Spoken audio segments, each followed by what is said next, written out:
Well, it is now time for weather with Nebraska Extension Ag climatologist and Market Journal Chief Meteorologist Al Dutcher.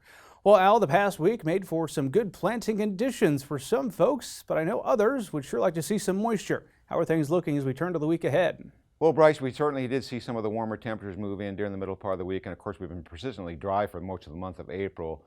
But we have had this storm system that came in over this last 24 hours that's brought some relief to portions of the state, and of course that's continuing on today.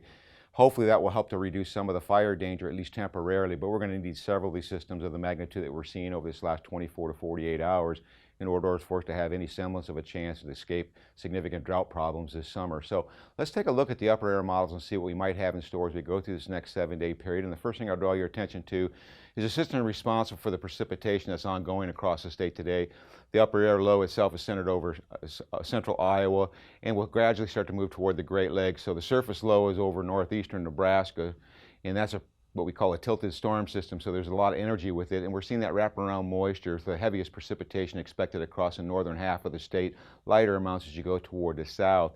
That system, by the time we get to tomorrow, will move off into the Great Lakes region with low pressure over portions of western Wisconsin, and then we see another piece of energy over New Mexico that will drive energy across the southern plains. We'll see the precipitation wrap up early tomorrow morning, and then we turn our attention to the west, where another low pressure system is developing the upper atmosphere.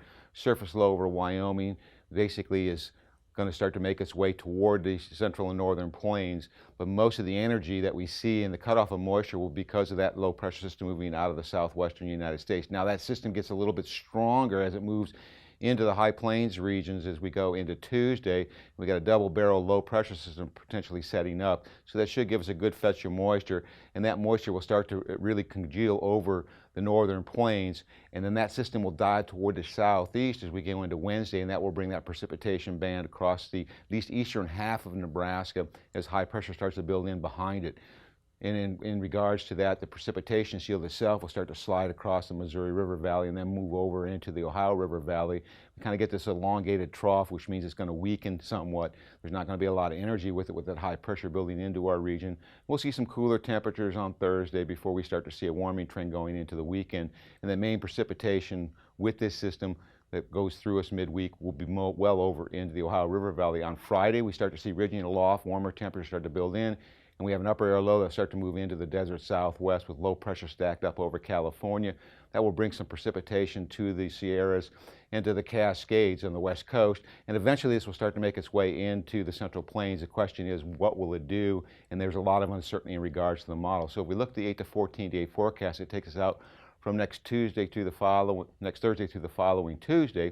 We see that Nebraska is once again caught between the below normal temperatures to the north and the above normal temperatures to the south.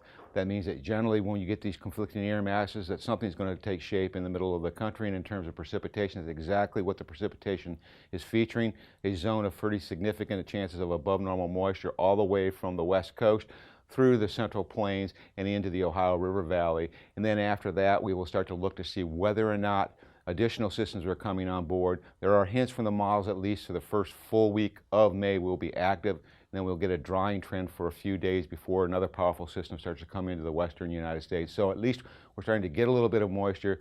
We're going to need a lot more of this in order to break this drought, but at least the trend for the short term is a little bit more positive.